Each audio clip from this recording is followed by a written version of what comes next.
رفضت الفنانة دنيا سمير غانم أن تتزوج أختها بإحدى القاعات بمصر حتى لا يتكرر الهجوم من المعازيم مثل ما حدث بفرحها.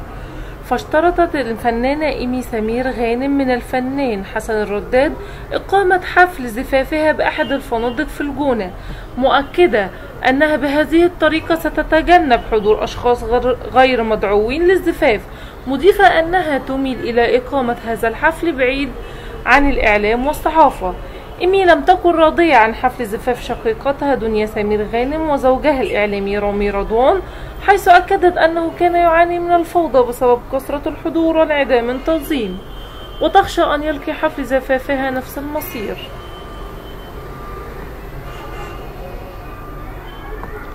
لذلك قامت إيمي بهذا الشرط، وسيقام حفل زفافهما في 4 من فبراير بالجونة.